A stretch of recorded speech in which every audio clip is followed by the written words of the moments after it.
there, it's Stephanie with the Rancher's Homestead. Welcome back to the channel. Today I have a really special recipe for you, and that is gluten-free sourdough dinner rolls. So the first thing that you want to do is you need to get yourself a good gluten-free sourdough starter started. I'll drop mine in the description if you don't already have it started. You're going to want to get that started. Takes about 5 to 7 days to get that good and going. And then when you're ready to make all the great sourdough things with it, here's what you're going to do for the dinner rolls. So in the morning time, or you can do it the night before if you really want to, but this is an all-day project. So it's not a project that you can just decide to do a couple hours before dinner. You really need to have a plan for this one. Kendall here's chore in the morning is to always feed my starters. So she is going to feed our starter right now so that in about 4 or 5 hours, I can get the dinner rolls made up, and then they have plenty of rise time all afternoon and I can bake them right before dinner. So she's gonna feed our starters. The first thing that you need to do with your starters, you need to discard all but 40 grams, and then you are going to feed it 125 grams of warm water, 65 grams of sorghum flour, and 65 grams of brown rice flour. So we're gonna get our starter fed up, and then we'll move on to the recipe after it has bubbled some and risen a little bit and it's at its peak to be able to make a recipe with it.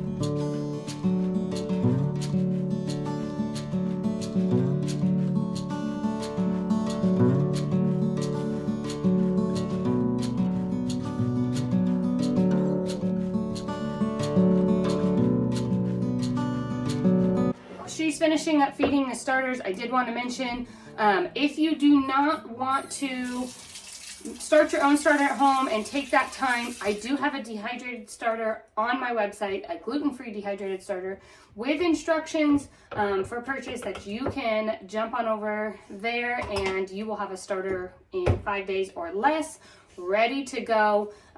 All you would have to do is start feeding the dehydrated starter and it'll become active again. So if that's something that you're interested in, I will also drop that in the description. Okay, so the starter is all fed. I have a regular starter as well with all-purpose flour, so it's not a gluten-free starter that I make bread for my husband and a ranch hand. So she has to feed both those starters, so that's the starter she's feeding next. But in about 4 or 5 hours, I will let you know when I feel like our gluten-free starter is at its peak and it's ready to start baking with. And so usually that takes about 4 or 5 hours. One thing to note, that gluten-free starters are very different than regular starters in terms of what you're looking for. So with a regular starter, you're looking for it to double in size. It'll really rise and get nice and bubbly. A gluten-free starter is not going to rise very much. So your gluten-free starter is going to rise a little bit. It is going to rise, but not what you would see with a regular starter. But how you know it's active is there will be lots and lots of air bubbles in it, and air pockets almost, it looks like. So it'll just look really, really fermented. And that's when you know you're at your peak and you are ready to start baking your bread, and we can start mixing up our dough for our dinner rolls. Okay, so this has been going since this morning. It probably was started about right here after we fed it, so it has risen that much. But when I'm looking at a gluten-free starter, I am looking for all of those air pockets. Do you see them all throughout the whole thing? That tells me that it's alive and active. The height of it doesn't really tell me because gluten-free starters just don't rise like that. So this is ready to be baked with, and we're going to move on and get our rolls mixed up. Okay, so we are ready to start making up our dinner rolls. So as you saw previously, our starter is nice and bubbly. It has risen just a little bit, but gluten-free doesn't always rise, so that wouldn't be your deciding factor, but the air pockets are. So I know this is ready, it's active, and it will give my dinner rolls a nice rise without needing to add any form of yeast. So before we mix up our dough, which is really simple to do, I'm gonna go over a few of the things that you are going to need. So these are gonna make quite a few rolls. So in the past, when I've made them, I've done kind of half of the dough to fill up a baking dish, a 9x13 baking dish of dinner rolls, and then the other half I made a really small loaf of bread out of, just because I didn't need that many dinner rolls. I'm gonna do all of it into dinner rolls this time. So I'll fill up 2 9x13 pans of dinner rolls. So it'll go a long ways.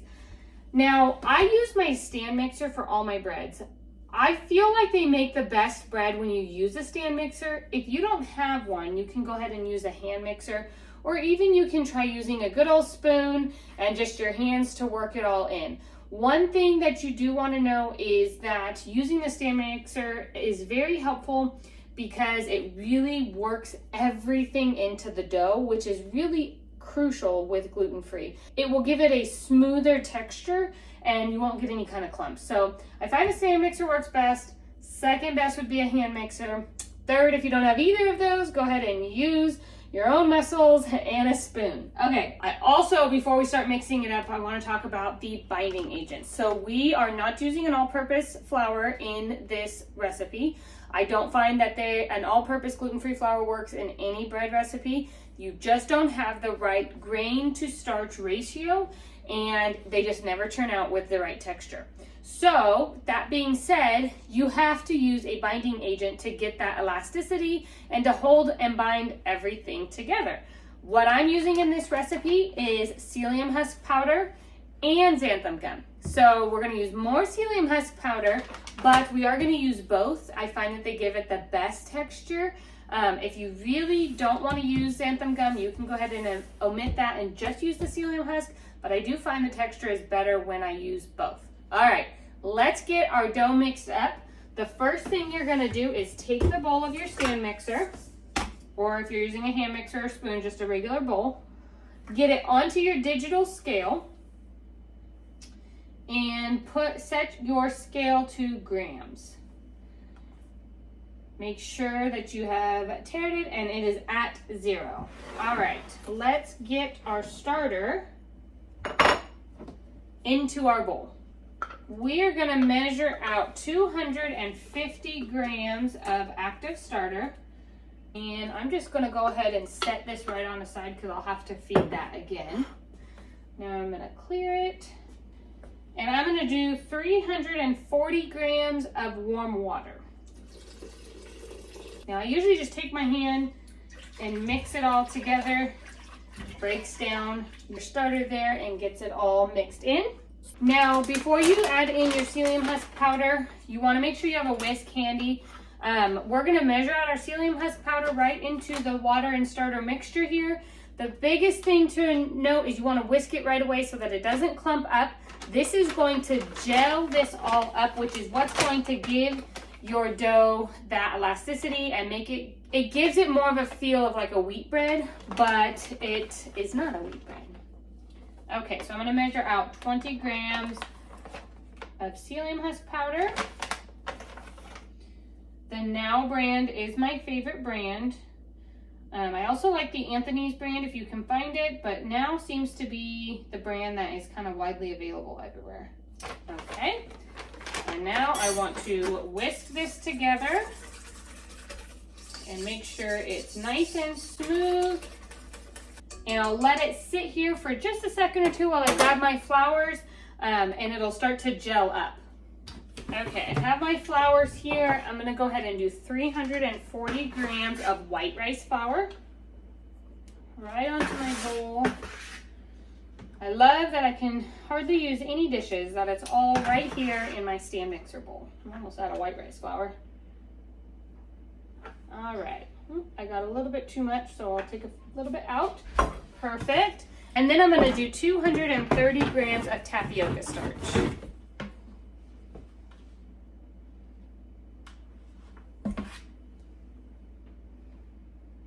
Okay, so now I have my flour, my starter, my psyllium husk, and my water all in the bowl. The thing with gluten-free breads that is different than when you use a wheat bread is that you need a lot of different ingredients in order to make your dough texture turn out right. It's just not going to be the same, so it's unfortunate, but you have to add in quite a few more ingredients. So we're going to go ahead and add the rest of our ingredients here. You no longer need your scale if you wanted to take your bowl off of that and put your scale away. Now you will just measure everything with teaspoons and tablespoons. Okay, now I'm going to go ahead and add in 2 eggs to my flour.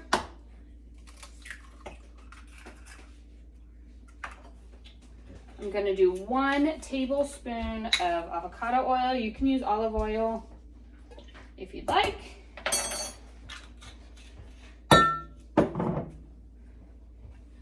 I'm gonna do 2 tablespoons of honey.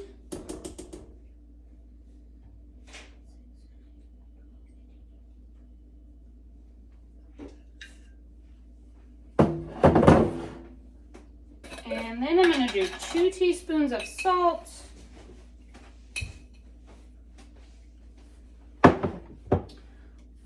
1 teaspoon of baking powder.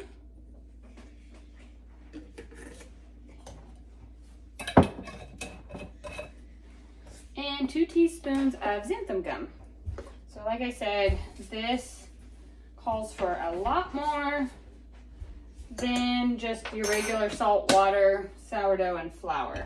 Being gluten-free, you need to have a lot more ingredients to get your texture right. Now, in my measuring cup here, I have a little bit of warm water. I'm gonna go ahead and let this get started, and I'm gonna splash in water as I need to get my dough to come together. So you want it to be where it's easy to work with. So the water is just in case you need any more liquid.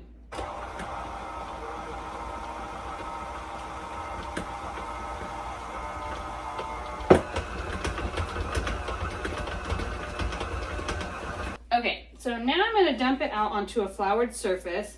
It is a little bit sticky, and that's okay. I have a helper here to help me roll them. And I'm just going to get all of my dough kind of in this flour so that I'm able to get all of my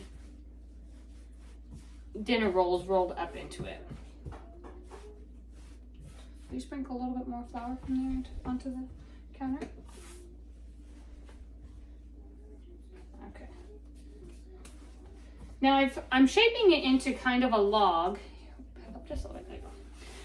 Into a log so that I can cut these into more accurate dinner rolls. So you can measure them out by grams to get kind of the same size. I find this works just fine if I eyeball it, if I have a long roll like this. Okay, back here I have just some baking pans that I have oiled on them to be able to put them in when we're ready. So we're gonna go ahead and start rolling our dinner rolls up, and then how I do it is I just kind of start at one end and I try and do it where it's pretty even. Good. And I just eyeball it all the way through.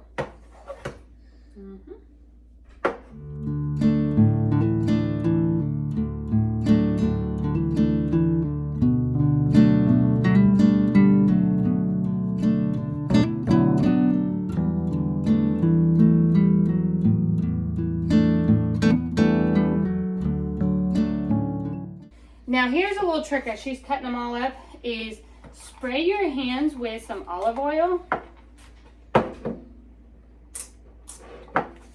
And it makes it so that when you're shaping your dinner rolls,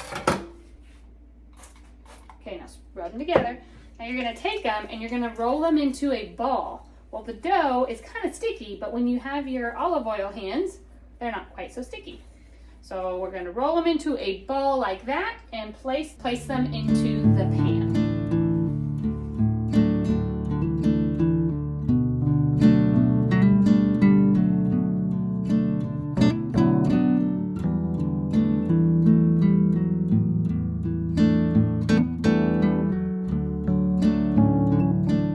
Okay, I got 21 dinner rolls here. They aren't perfectly even, but they're good enough. I probably could have got 24 if I would have measured them out and done them perfectly even.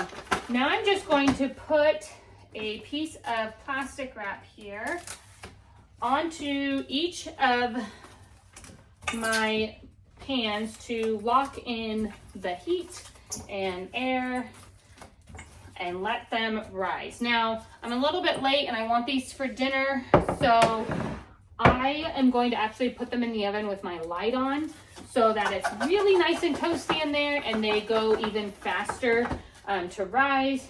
If I would have been a little more on time, I would have done these a little bit earlier and had them rising in, just sitting on my counter and rising for 4 or 5 hours. But since I'm a little pushed on time, I'm going to go ahead and stick these in the oven with the light on, not the oven on, and let them rise until they are almost double in size. I want them to get a little bit puffy, and then we'll go ahead and bake them and get them ready to eat with our dinner tonight. Okay, these have been in the oven rising with the light on for about 2 hours now. They might be able to use another hour, but they're gonna bake up just fine. So I'm gonna go ahead and set my oven to 425. Let it preheat. Before I put these in, I'll go ahead and take this saran wrap off, and then I will bake these in a 425 degree oven for about 20 minutes. I'm gonna let them get a little bit brown on top and cook all the way through. And then I will, as soon as they come out of the oven, brush the top of them with some melted butter, and it will be delicious dinner rolls. I'm actually going to make ham and cheese sliders with these for dinner tonight. So I am going to probably not brush the tops of these right when they come out of the oven. I'll go ahead and stuff them and then do that. But this is how you can make a gluten-free sourdough dinner roll. They are so good. They do take all day to do, but it's not a whole lot of work in that time. It's just some steps as you go. I hope that this video was helpful in giving you another idea of how to be able to use up some of that sourdough starter. Make sure to like and subscribe to the video. I send out one new video every single week. Jump on over to the blog. I send out one email a week over there with recipes like this, canning tips and tricks, and all the stuff in between. I hope this video is helpful, and we'll see you next time. Take care.